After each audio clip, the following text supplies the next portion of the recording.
भाजपा का इंटेंशन सरकार बचाने जा रही है ब्रिजभूषण को, क्यों नहीं बचाना चाह रही है? जब वो कठुआ में बचा सकती है, उन्नाव में कुलदीप सेंगर के उसमें रैलियां निकल सकती हैं, जब वो बिल्किस बानू के कन्विक्टेड रेपिस्टों, मर्डरर्स, मास रेपिस्टों को, गैंग रेपिस्टों को रिलीज कर सकती है, और जैसे ही वो रिलीज होते हैं तो आरएसएस के हेडक्वार्टर में उन्हें माला पहनाई जाती है, तो ये चीज हमको हैरान क्यों कर रही है? हमको ये समझ जाना चाहिए कि भाजपा एक सेक्सुअल हैरेसर्स का पार्टी है।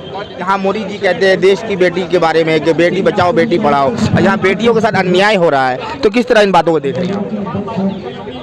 मैं इस तरीके से देख रही हूँ कि बेटी बचाओ बेटी पढ़ाओ की जहाँ तक बात है, भाजपा को अपना नारा बदल देना चाहिए, क्योंकि हमको बेटी बचाओ बेटी पढ़ाओ का एकदम समझ में आ गया है क्या स्थिति है। बेटी पढ़ाओ के बारे में तो हम जानते हैं, मैं खुद एक स्टूडेंट हूँ, किस तरीके से स्कॉलरशिप्स खत्म की जा रही हैं, जिससे सबसे ज़्यादा इफेक्ट महिलाओं का होता है। सबसे ज़्यादा इफेक्ट महिलाओं पे पड़ता है, जो मार्जिनलाइज सेक्शन से महिलाएं आ रही होती है, सबसे पहले स्कॉलरशिप बंद होने पे उनकी पढ़ाई बंद होती है। जो मिड डे मील है, जिसकी वजह से बहुत सारे लोग स्कूल आते हैं, वो बंद किया जा रहा है, फंड कट हो रहा है। महिलाओं को जो स्कॉलरशिप से अलग से दिया जाता है उसका फंड कट हो रहा है। तो बेटी पढ़ाओ का तो ये मामला है। जामिया में जो बेटियां लीड कर रही थी सीएए का मूवमेंट, उनके ऊपर लाठियां चढ़ाई गई थी, तो हमको मालूम है बेटी पढ़ाओ का क्या मतलब है। लेकिन जहां तक बेटी बचाओ की बात आती है, तो वो सब तो कुछ हो नहीं रहा है। बलात्कारी बचाओ, सेक्सुअल हैरेसर बचाओ, यही सब आंदोलन भाजपा लंबे समय से चलाती रही है।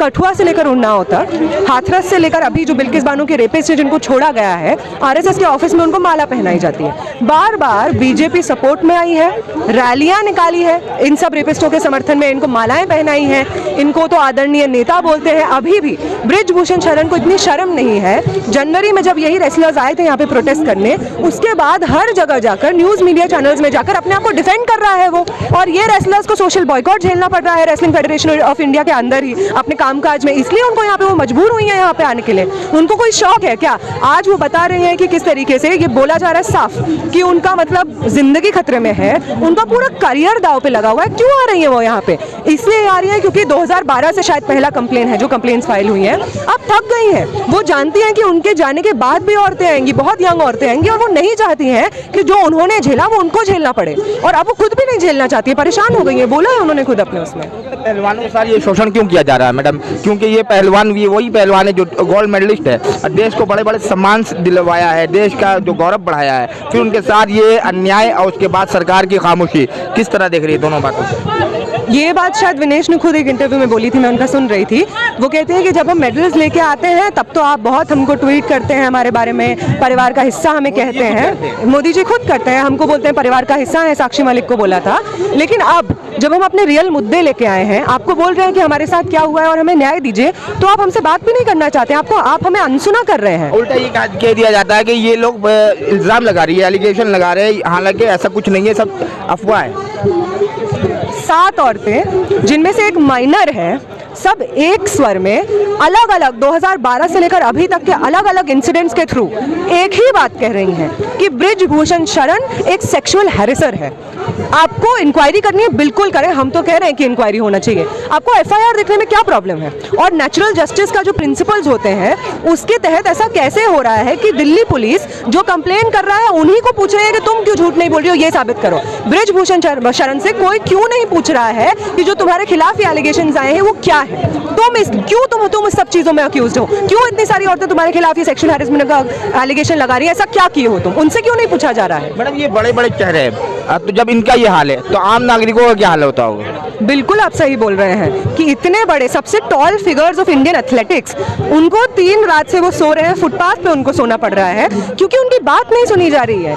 ऐसे एथलीट्स जो इंटरनेशनल स्टेज पे रिप्रेजेंट करते हैं देश को, और मोदी जी को तो बहुत अच्छा लगता है ऑप्टिक्स में उनका अच्छा फोटो आ जाए, ये आ जाए, वो आ जाए, ऐसे लोगों को, इतने टॉल फिगर्स को, इतना मीडिया में स्ट्रॉन्ग पर्सनैलिटीज को यहाँ पे आना पड़ रहा है अपनी बात कहने के लिए। एकदम ये चिंता की बात है। हमारी यूनिवर्सिटी स्पेसेस में, अलग अलग वर्क फोर्सेज में, बाकी कॉलेजेस में जो भी स्थिति होती होगी महिलाओं की, तो बहुत प्रॉब्लमेटिक है। जीएस कैश वापस हो गया है एक स्ट्रोक में, हर जगह से, मतलब जितना भी देश में यूनिवर्सिटीज है वहां से जीएस कैश वापस हो गया है। क्यों वापस हुआ है? क्योंकि उन जीएस कैशेस में स्टूडेंट्स अपने प्रोफेसर्स के खिलाफ, वीसी, डायरेक्टर, जितने भी पावरफुल लोग थे जो सेक्सुअली हैरेस करते थे अपना पावर पोजीशन का इस्तेमाल करके, उनके खिलाफ केसेस आ रहे थे और जीएस कैश उन पे एक्ट कर रहा था, इसलिए जीएस कैश हटाया गया।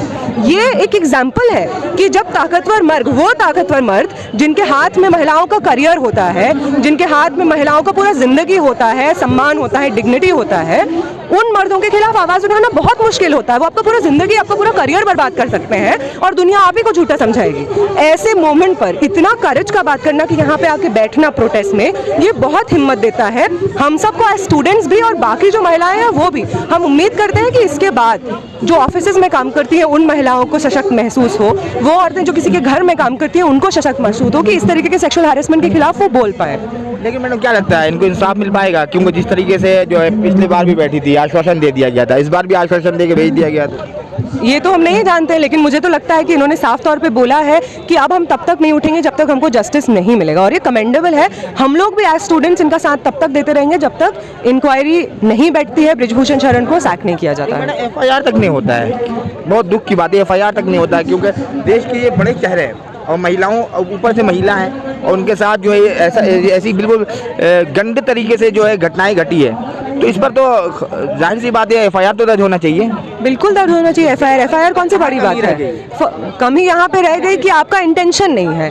अगर भाजपा का इंटेंशन, सरकार बचाना चाह रही है बृजभूषण को, क्यों नहीं बचाना चाह रही है? जब वो कठुआ में बचा सकती है, उन्नाव में कुलदीप सेंगर के उसमें रैलियां निकल सकती हैं, जब वो बिल्किस बानू के कन्विक्टेड रेपिस्टों, मर्डरर्स, मास रेपिस्टों को, गैंग रेपिस्टों को रिलीज कर सकती है, और जैसे ही वो रिलीज होते हैं तो RSS के हेडक्वार्टर में उन्हें माला पहनाई जाती है, तो ये चीज़ हमको हैरान क्यों कर रही है? हमको ये समझ जाना चाहिए कि भाजपा एक सेक्सुअल हैरेसर्स का पार्टी है।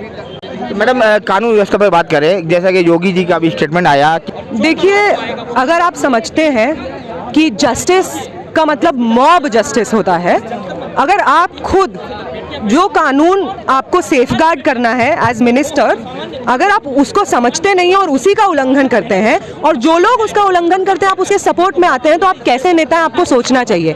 आप सिर्फ अतीक, उसकी तो बात ही नहीं है, इसकी बात एक इंसिडेंट की है ही नहीं। बात यह है कि वो गरीब लोग जिनको जेलों में सिर्फ इसलिए बंद कर दिया जाता है क्योंकि किसी और को बचाना है केसेस में, वो गरीब लोग जो पेपर्स नहीं होने के कारण या जमानत का पैसा नहीं होने के कारण सालों साल जेल में बैठे रहते हैं, उसकी बात है। बात इसकी है कि बिना किसी रीजन के, बिना किसी सबूत के मुस्लिम गरीब लड़कों को, दलित लड़कों को, गरीब लड़कों को जेलों में बंद कर दिया जाता है, सिर्फ इसलिए जेलों में बंद कर दिया जाता है इसी व्यवस्था के दौरान, क्योंकि इतना कोलैप्स हो गया है लॉ एंड ऑर्डर का।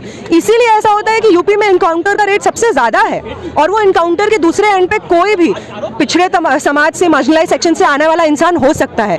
हम as citizens of this country, हमको डिसाइड करना होगा कि हाँ, क्या हम लोग ये योगी वाले मॉडल के साथ में खड़े होंगे जहाँ पे पुलिस की बंदूक के दूसरी तरफ हम में से कोई भी हो सकता है, हमारे परिवार में से कोई भी हो सकता है, या हम लॉ एंड ऑर्डर के साथ में खड़े होंगे। बात इसकी है। लेकिन मैडम जो योगी जी कहते हैं उत्तर प्रदेश को जो है हमने माफिया मुक्त प्रदेश बना दिया है, उत्तर प्रदेश में माफियाओं का राज खत्म हो गया है, अब सब कुछ चंगा है। तो माफिया तो सारे सरकार में आ गए हैं ना, इसलिए खत्म हो गया है माफिया का राज। अतीक का उदाहरण दे रहे हैं उन्होंने, असद का उदाहरण दे रहे हैं, अभी मुख्तार अंसारी जो है अंदर है, मीडिया के अकॉर्डिंग बताया जाता है कि उनका भी नंबर आने वाला है। मतलब ये हम क्या कह सकते हैं कि उनका नंबर आने वाला है, पर हाँ, माफिया का राज में ये चर्चा है। तो योगी जी जो ये दावा करते हैं कि माफियाओं का राज खत्म हो गया है, योगी जी पे खुद गुंडा एक्ट लगने वाला था, और जो इंस्पेक्टर, पुलिस इंस्पेक्टर उन पे गुंडा एक्ट लगवाने वाला था, उसको ट्रांसफर करवा दिए थे। उसने स्टेटमेंट दिया था मीडिया में। तो कायदे से तो हम जानते हैं आप क्या हैं, योगी जी को मालूम होना चाहिए कि हम सब जानते हैं आप भी क्या हैं। और ये जो आपका दावा है कि इनकाउंटर होगा, ये होगा, वो होगा, वो आप क्यों कह सकते हैं? इतना कंफर्टेबल महसूस करते हैं लॉ एंड ऑर्डर को अपने हाथ में लेने के लिए, ये वही कर सकता है जो खुद ही गुंडा है, हम भी जानते हैं। यतीन नरसिंहानंद जो है, वो जो है, जो 3 जो आरोपी है, जो आतंकी है, वो जो अतीक की हत्या किया था, यतीन नरसिंहानंद ने कहा कि उनके परिवार वालों को सम्मान दिया जाएगा, उनकी जो आर्थिक मदद की जाएगी। यतीन नरसिंहानंद खुद किस तरह के व्यक्ति हैं और किस तरह के कम्युनल स्टेटमेंट्स देते हैं, बोलते हैं कि मास स्केल पर हत्या करेंगे मुसलमानों की। ये होते कौन है किसी को ये बोलने वाले की? ऐसे ही लोगों को सम्मानित करेंगे ना। उनके हिसाब से जो सम्मान योग्य है वो इंसान है जिसके दिल में नफरत है, जो सामने वाले की जान लेने के लिए तैयार है, उसकी आइडेंटिटी को देखकर, जो सामने वाले को मारने में संकोच नहीं करेगा। उनको लगता है वही सम्मान की योग्य है क्योंकि वो खुद ऐसे है।